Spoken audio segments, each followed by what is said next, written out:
Dress वाले जो भोसड़ी वाले हैं मादरचोद, इन बहन के लड़ों को शर्म तक नहीं आई मादरचोदों को। और ये 30 से 40 के बीच के पिल्ले हैं मादरचोद, इनके लिए तो अलग से जहलुम में जगह होगी।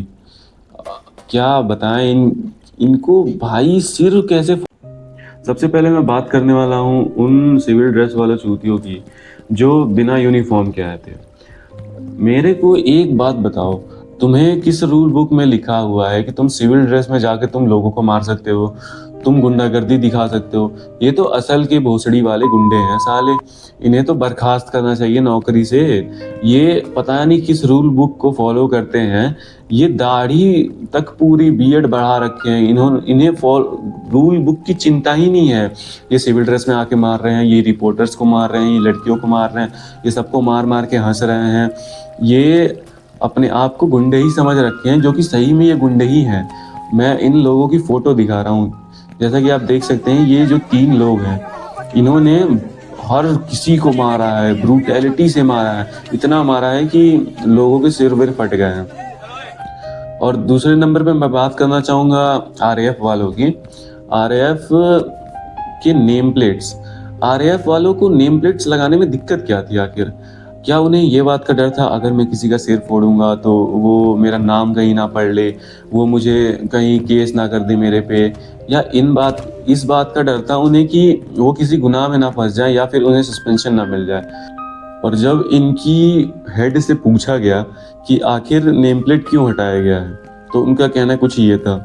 और आज सबके वेलक्रो से वो नेम टैग हटे हुए थे जितने भी लोगों ने एक्शन लिया था। ऐसा क्यों किया जाता है मैम, जरा बताइए। मैं समझना चाह रहा हूँ कि सारे लोगों ने अपने नेम टैग्स क्यों हटाए थे? अभी जैसे आपका और भाई साहब का तो नेम टैग दिख रहा है मुझे, लेकिन ऐसा क्या होता है कि आरएएफ को एक्शन लेते समय नेम टैग्स हटाने पड़ते हैं? देखिए सर, हम लोग अंजलि पहनते हैं, हम जो प्रोटेक्टिव गियर पहनते हैं उसमें वेलक्रो से इसको उतरने की गुंजाइश रहती है कि ये उतर के नीचे भीड़ में गिर सकता है। और जो नेम प्लेट है किसी के पैरों के नीचे आएगा, is it a good thing? हमें अपने नाम की डिग्निटी, अपने फोर्स की इंटीग्रिटी बना के रखनी है। दैट्स वाई हम उसको जब किसी एक्शन मोड में रहते हैं तो हम उसको अपनी पॉकेट में रखते हैं, या कभी कभी अगर गिर भी जाता है लगा के भी रखते हैं। इंटेंशनली तो नहीं निकालते, लेकिन अगर लगा के रखते हैं तो उसके गिरने की संभावना रहती है। तो वो तो राइट गियर भी नहीं पहने हुए थे जिन्होंने वेलक्रो हटाया हुआ था, तो तभी तो मुझे दिख पा रहा था। पहने हुए थे, उसके बाद में उतारा, गर्मी की वजह से उतारा। यही रीजन पक्का? बस बिल्कुल यही रीजन है। हम आइडेंटिटी क्या छुपाएंगे, हमारी आइडेंटिटी यहाँ लिखी रहती है सर, हमारी कोई आइडेंटिटी नहीं इसके अलावा। तो आप सुन ही लिया होगा, इनका कहना था कि नेम प्लेट जो है वो भीड़ में गिर जाते हैं अपने आप। तो क्या सरकार इतना करप्शन कर चुकी है कि इन पे पैसे नहीं बचे हैं अच्छी वर्दी बनाने के, अच्छी यूनिफॉर्म बनाने के लिए? ये महज एक बहाना है, वो तो मुझे भी पता है, आपको भी पता है कि वो अपने आप को डिफेंड करना चाहते हैं लोग। जो भी आरएएफ वाले हैं वो इतने दरिंदों की तरह मारे, इतने दरिंदों की तरह मारा है उन्होंने कि उनके सामने यूथ नहीं, कोई टेररिस्ट हो ऐसा उन्होंने मारा है। और जो सिविल ड्रेस में जो लोग थे उनने तो भाई हद ही कर दिया। वो लड़कियों को मार मार के हंस रहे थे, लड़कियों का सिर फोड़ के हंस रहे थे, लड़कियों को कपड़े फाड़ के वो हंस रहे थे, लड़कियों के प्राइवेट पार्ट को टच करके वो हंस रहे थे, लड़कियों को डंडा दे के वो हंस रहे थे। इतनी चूतिया सिविल ड्रेस वाले जो भोसड़ी वाले हैं मादरचोद, इन बहन के लड़ों को शर्म तक नहीं आई मादरचोदों को। और ये 30 से 40 के बीच के पिल्ले हैं मादरचोद, इनके लिए तो अलग से जहलुम में जगह होगी। क्या बताएं इनको भाई सिर कैसे फोड़ सकता है कोई किसी का? इनको सिर फोड़ने में ना ये हिचकिचाए। बहुत मारा भाई। इसके बाद ये जो गोदी मीडिया है, इनके तो भाई क्या ही कहने। हा, इतनी प्यारी मीडिया है ये, इतनी प्यारी, इससे तो मतलब प्यार सा हो गया यार। ऐसी मीडिया भगवान किसी भी कंट्री को ना दे यार, ऐसी मीडिया भाई साहब। ऐसी क्या कह सकता हूँ मैं, फॉरेन से मीडिया वाले आ गए हैं। फॉरेन का न्यूज़ में हमारे दिल्ली के जंतर मंतर का प्रोटेस्ट आ रहा है, पर हमारी गोदी मीडिया को दिल्ली तक पहुँचने में कम से कम 20 से 30 दिन लग गया, और फॉरेन वाले आके कवर कर रहे हैं हमारे प्रोटेस्ट को। ऐसी तो हमारी मीडिया है, वाह भाई वाह। ऐसी मीडिया भगवान किसी को ना दे, हमें भी ना दे भाई। हमें पता नहीं क्यों दे दी, पर दे दी तो अब हम झेल ही रहे हैं।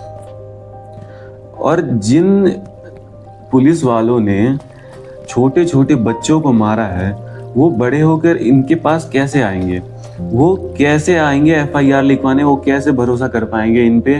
वो क्या सोचेंगे कि हमारी पुलिस ने बचपन में जब हमें मारा तो ये अब हमें कैसे छोड़ सकती है। उनका सोचना क्या होगा, वो आप उनकी नज़रों में आप क्या होंगे। मेरे को तो ये सवाल उठता है, जो 12 साल 15 साल 16 साल के लड़कों को आपने मारा है, वो आपने क्या सोच के मारा है कि ये टेररिस्ट है, इन्हें मार दो, इन्हें ख़त्म कर दो, इन्हें बख्शना नहीं है, इन्हें ऐसा मारो कि ये दोबारा प्रोटेस्ट में आ ही ना पाए। आपका तो सोचना ये है। मेरे को तो पता है कि आप क्या सोच रहे हैं। मैं भी गया था, मैं भी पिटा हूँ उसमें, और मैंने जो देखा है ना, वो इतनी बेरहमी से मार रहे थे यार। कितनी अच्छी यूथ है ये। मैं तो ये सोच रहा हूँ भाई, कितनी अच्छी यूथ है, इससे इससे अच्छी यूथ हो ही नहीं सकती। मतलब वो जाके वो डंडे मार रहे हैं, ये घुटनों पे बैठ के उनके पैर छू रहे हैं, ये घुटनों पे बैठ के उन्हें मतलब हाथ जोड़ रहे हैं उनके सामने कि मत करो सर, ऐसा मत करो, हम भी आपके ही बच्चे हैं। मेरे सामने की बात है ये। मैंने ये तक देखा है कि बच्चे जो हैं वो फ्लावर्स दे रहे हैं, वो पुलिस वालों को घुटने में बैठ के फ्लावर्स दे रहे हैं, और वो उन्हें ही मार रहे हैं पुलिस वाले। अबे थोड़ा तो लाज रख लो भोसड़ी वालों अपनी वर्दी की। किसके लिए तुम रक्षा कर रहे हो? तुम हमारी ही रक्षा कर रहे हो कि तुम चाटुकार हो किसी के? तुम रक्षा तो हमारी ही कर रहे हो, तो तुम हमें इतना ब्रुटैलिटी तरीके से तुम ट्रीट कैसे कर सकते हो? तुम हमें जानवर कैसे समझ सकते हो? तुम इतना हमें कैसे मार सकते हो? मेरे को तो ये समझ नहीं आ रहा। मेरे को इतना बैक टू बैक मैं पिटा हूं ना वहां पे, मैं क्या बताऊं। मेरे आंखों के सामने लोगों के सिर फट गए, लोग गिर रहे हैं, लोग बेहोश हो रहे हैं, लोगों के ऊपर पुलिस वाले चढ़ चढ़ के जा रहे हैं। इनको ये नहीं समझ आ रहा कि भाई इनको मारना कैसे। भाई सरकार ने चलो तुम्हें ऑर्डर दिया है, सरकार ने तुम्हें कहा है कि भीड़ को कंट्रोल करना है। ये थोड़ी कहा है जानवरों की तरह मार के खत्म कर दो, इनके सिर फाड़ दो।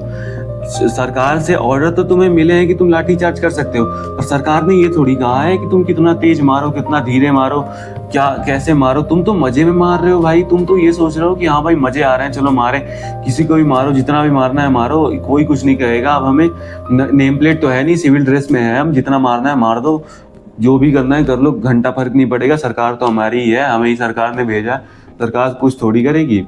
अरे चूती हो तुम, अभी तो मार रहे हो, फिर कुछ साल बाद जब वो बड़े होंगे, वो कुछ बनेंगे, फिर वो तुम्हारी मारेंगे। तब इतने दूर का तो सोचो कम से कम। अभी का जो तुम सोच रहे हो, जो तुम्हारी दरिंदों की वीडियो वायरल हुई है सिविल ड्रेस में, इनकी तो क्या हसर करेंगे भगवान ही जाने। इनको तो मार मार के सुअर भर देना चाहिए बहन के लोड़ों को।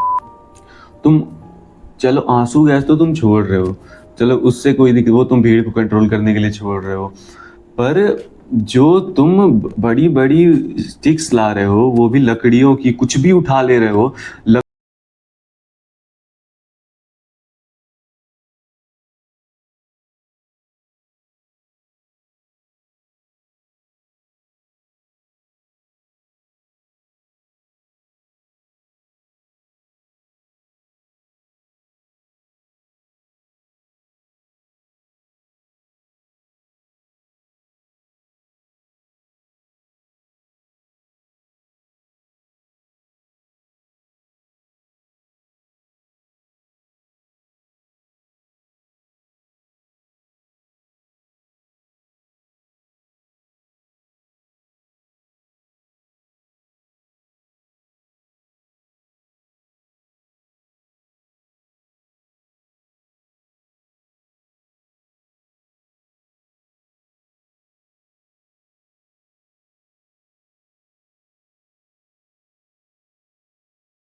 नाक तक पहुंच गई थी वो यूथ, तो सरकार पूरी हिल गई थी।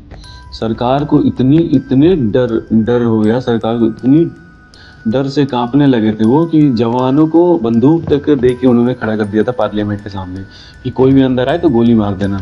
इतनी तो सरकार डर जाती है।